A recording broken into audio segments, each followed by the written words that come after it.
Welcome to Duo Coders. Duo Coders में आपका स्वागत है और आज की वीडियो में हम डिस्कस करने वाले हैं about rest, that is representational state transfer. Let's go guys. तो मैं आ गया अपने कंप्यूटर स्क्रीन के अंदर और आज की वीडियो में हम डिस्कस करने वाले हैं अबाउट रेस्ट के बारे में। अगर आप वेब डेवलपमेंट में हैं या फिर आपने कभी अपने टेक जर्नी में कभी एपीआई लिखा है तो डेफिनेटली आपको रेस्ट के बारे में आपने सुना ही होगा, रेस्ट के बारे में, सोप के बारे में या ग्राफ क्यूएल के बारे में। ये सभी चीजें एपीआई स्टाइल्स हैं। Basically all of these are software architectures जिसको हम बेसिकली यूज करते हैं for writing a particular API. So REST is one of that which basically means representational state transfer. अब इसको रिप्रेजेंटेशनल स्टेट ट्रांसफर क्यों बोला जाता है उसके बारे में डिस्कस करेंगे धीरे से, लेकिन बिफोर दैट रेस्ट क्या है? Rest is basically based on a client server architecture. एक क्लाइंट सर्वर मॉडल पे बेस्ड एपीआई या एक सॉफ्टवेयर आर्किटेक्चर स्टाइल होता है जिसमें होता यह है कि क्लाइंट, जैसा कि हमने इसके पहले वाले वीडियोस या एपीआई वाले वीडियो या एचटीटीपी वाले वीडियो में ऑलरेडी डिस्कस किया हुआ है कि जो क्लाइंट है वो अब सर्वर को एक रिक्वेस्ट करता है और सर्वर उसके रिक्वेस्ट के रिस्पॉन्स में एक रिस्पॉन्स हमको रिटर्न करता है। और that is what we call a client server architecture, बहुत ही लेमैन टर्म्स में। अब रेस्ट में क्या होता है ना, rest under the hood HTTP use करता है। अगर आपने एचटीटीपी के बारे में आपको आइडिया नहीं है या एचटीटीपी के बारे में उतना आइडिया या आपको डिटेल थोड़ा सा हाई लेवल ओवरव्यू चाहिए तो ऊपर आई बटन पे आप एचटीटीपी वाला वीडियो देख सकते हैं। मैं वहां पे लिंक आपको दे दूंगा, उस पर जाके क्लिक करो, एचटीटीपी वाला वीडियो देखो, बहुत ज्यादा हेल्पफुल होगा। आफ्टर सीइंग दैट वीडियो ये काफी आसान लगेगा समझने के लिए। तो एचटीटीपी के अंदर बहुत सारे टाइप के मेथड्स होते हैं। Get method, post, put, delete, patch, ऐसे बहुत सारे अलग अलग टाइप के रिक्वेस्ट मेथड्स होते हैं जो एक एचटीटीपी रिक्वेस्ट यूज करता है for making a request from client to server and then as a response अपने को कुछ एक डेटा मिलता है जो कि किसी भी फॉर्मेट में हो सकता है। अपने को टेक्स्ट डेटा मिल सकता है, जेसन मिल सकता है, इमेज मिल सकता है, पीडीएफ फाइल, कुछ भी मिल सकता है। सो that is how a request response model, a client server architecture works. But rest specifically इसको रेस्ट ऐसे क्लासिफाई क्यों किया गया? Rest is just a set of rules. Let me very bluntly put it, rest कोई ऐसा कुछ नहीं है कि रेस्ट फॉलो करना ही करना है, उसके बिना भी एपीआई लिख सकते हैं।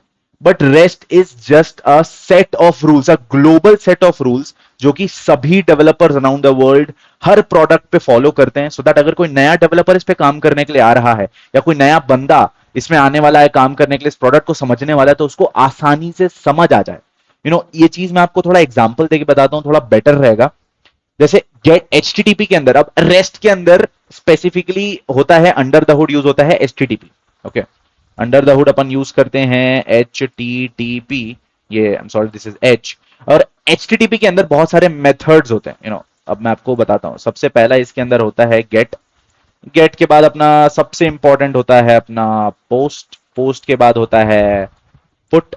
पुट के बाद होता है डिलीट। मैं डिलीट को पूरा नहीं लिख रहा हूं, DEL लिख देता हूं यहाँ पे, डिलीट मेथड। और एक होता है अपना इंपॉर्टेंट पैच मेथड। और भी मेथड अगर आ गए होंगे तो आप पढ़ सकते हैं उसके बारे में, but these are the 5 important methods जो कि जनरली होता है एचटीटीपी के अंदर। अब according to REST API paradigm, जो गेट होता है that is used by the client to get some data from the server. जैसे मान लो कि अपने पास एक क्लाइंट है, जैसे मान लो मैं ही हूं, मैं एक क्लाइंट हूं और अपने पास सर्वर है जो कि कुछ अपना बैकएंड चल रहा होगा कहीं पे, बैकएंड सर्वर जो कि डेटाबेस के साथ में यहाँ पे कनेक्शन बैठा के रखा होगा उसने, एक डेटाबेस होगा हमारे पास और इस डेटाबेस में से वो डेटा लेके आ रहा होगा। अब मान लो इस डेटाबेस के अंदर हमारे पास बहुत सारे यूजर्स हैं, ठीक है, बहुत सारे यूजर्स हैं, यूजर्स का एक पूरा डेटा है अपने पास। तो अब जब क्लाइंट इस यूजर्स का डेटा चाहिए इस क्लाइंट को अगर, तो that client will make a gate request. आपने सुना होगा अबाउट क्रड। क्रड अगर आप डेफिनेटली प्रोग्रामिंग से रिलेटेड है या टेक से रिलेटेड है, क्रड के बारे में डेफिनेटली सुना ही होगा। CRUD is basically create, read, update and delete. These are the 4 important methods या कमांड्स जो कि हर डेटाबेस ऑपरेशन के साथ में रिलेटेड होता है। अब यहां पे जो गेट गेट होता है ना, एचटीटीपी के अंदर जो गेट होता है that is use to get all the data from the server. जब भी हमको सर्वर से डेटा पूरा चाहिए, गेट करना है, तब अपन गेट मेथड का यूज करते हैं एज द नेम सजेस्ट। ठीक है, तो अगर मेरे को पूरा लिस्ट ऑफ यूजर्स चाहिए तो मैं यहां पे गेट मेथड का यूज करूंगा। अब मान लो कि मेरे को यहां पे मेरे को यहां पे एक यूजर क्रिएट करना है, एक नया यूजर क्रिएट करना है। देन यहां पे जब भी बैकएंड में या डेटाबेस में एक नया रिसोर्स क्रिएट होता है, क्रिएट, जब हम सी क्रिएट करते हैं तब वी यूज पोस्ट रिक्वेस्ट, तब पोस्ट रिक्वेस्ट यूज किया जाता है. Get is for reading, post is for creating a new resource on the server, put is for updating that resource. जैसे फॉर एग्जांपल मान लो कि जब मैंने पोस्ट रिक्वेस्ट किया, तो पोस्ट रिक्वेस्ट करते समय मान लो मैंने इस बंदे का, जो भी नया यूजर होगा, उसका नाम दिया होगा जेसन फॉर्मेट में, उसका ईमेल आईडी दिया होगा, ठीक है, उसका मोबाइल नंबर दिया होगा, मोबनो, मैं MOBONO लिख देता हूं, और इनका रिस्पेक्टिव कुछ वैल्यूज होगा, ठीक है, की वैल्यू पेयर होंगे, जेसन के फॉर्म में होंगे. और मैंने ये पोस्ट रिक्वेस्ट करते समय क्लाइंट के तरफ से ये बैकएंड को दिया होगा कि भाई ये नया बंदा है, नया नाम, नया ईमेल आईडी, नया मोबाइल नंबर, इस रिसोर्स को क्रिएट करो, और बैकएंड अपना प्रोसेस करके उसको नया डेटाबेस एंट्री किया होगा पोस्ट रिक्वेस्ट के अंदर. पुट क्या है, जैसे मान लो इस बंदे का नाम चेंज करना है, इस बंदे का मेरे को सब चीजें अपडेट करनी, नाम, email ID, mobile number update करना है, then I will use a put request. ठीक है, put is also a form of create, update यहां पे बोल सकते हैं, अपडेट बोल सकते हैं. तो क्रिएट करने के लिए हम पोस्ट यूज करते हैं, रीड करने के लिए गेट यूज करते हैं, अपडेट करने के लिए पुट का यूज करते हैं. और क्योंकि पुट मैंने आपको बता दिया तो यहां पे पैच के बारे में बता देता हूं. Patch is use to update a part of the resource. जैसे फॉर एग्जांपल मान लो मेरे को केवल ईमेल आईडी अपडेट करना है किसी बंदे का जिसका नाम साई है, तो मैं क्या करूंगा, एक पैच रिक्वेस्ट करूंगा फ्रॉम क्लाइंट टू बैकएंड, और बोलूंगा कि भाई जिस बंदे का नाम है साई है, उसका ईमेल आईडी को जो पहले था उससे चेंज कर दो. So that is called a patch request, and that is also kind of update when it comes to CRUD. और delete request, of course as the name suggest, ये पूरा अगर यूजर ही उड़ाना है, और ये तो यूजर मैंने केवल एग्जांपल लिया है, this is just an example. ये कुछ भी हो सकता है आपके बैकएंड में, हो सकता है कार का डेटा हो, बिल्डिंग्स का डेटा हो, कंप्यूटर का डेटा हो, कुछ भी डेटा हो. This user is just an example to make you understand कि ये का रेस्ट होता क्या है. ठीक है, रेस्ट के अंदर बेसिकली HTTP यूज होता है अंडर द हुड, और उसके अंदर बहुत सारे रिक्वेस्ट मेथड्स होते हैं HTTP के, which are specifically used for doing some specific tasks. Get for reading, post is for creating, put and patch for updating, and delete for deleting the resource.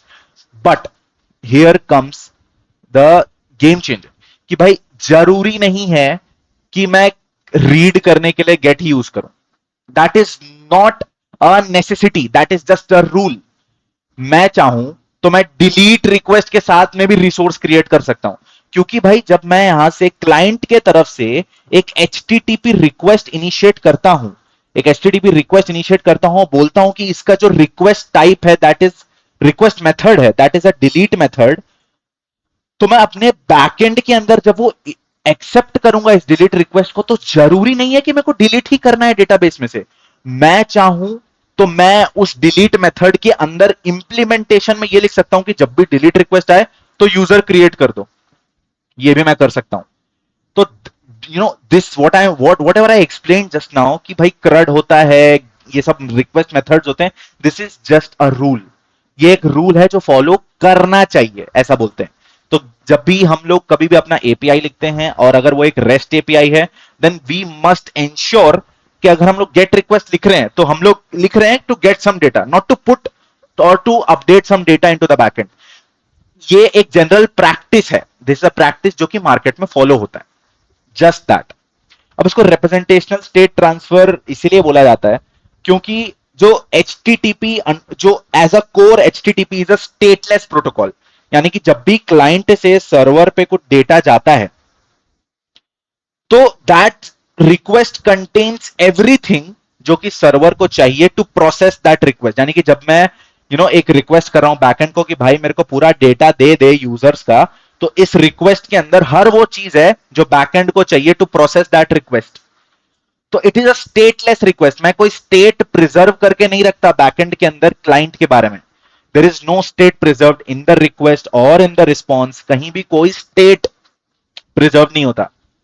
ठीक है, सो दैट इज मोर इंपॉर्टेंट, सबसे important चीज है. तो होता क्या है कि ये जो स्टेट, क्लाइंट का जो स्टेट है कि भाई मेरे को चाहिए, मेरे को डेटा चाहिए, ये स्टेट हम ट्रांसफर करते हैं बैकएंड के पास यूजिंग सम रिप्रेजेंटेशंस. अब वो रिप्रेजेंटेशंस क्या है, इस रिक्वेस्ट के अंदर मैं जेसन डेटा दे सकता हूं, मैं टेक्स्ट डेटा दे सकता हूं, मैं फाइल XML डेटा दे सकता हूं, मैं कुछ भी डेटा दे सकता हूं, गेट रिक्वेस्ट या पोस्ट रिक्वेस्ट, पुट, डिलीट, कहीं पे भी. तो that representation of the data and transferring the state from client to server or server to client इस चीज को देखते हुए, इस आर्किटेक्चर को देखते हुए, इस चीज को हम रिप्रेजेंटेशनल स्टेट ट्रांसफर बोलते हैं, और in very short terms, very famous terms, we call it REST API. REST के जैसे ही और भी एपीआई टाइप्स होते हैं। सोप होता है, और सोप होता है अपना, ग्राफ क्यूएल होता है, जिसके बारे में डेफिनेटली फर्दर जो वीडियोस आ रहे हैं उसमें हम डिस्कस करने वाले हैं। So till then stay tuned, stay curious, and that was all about REST. I will see you next time.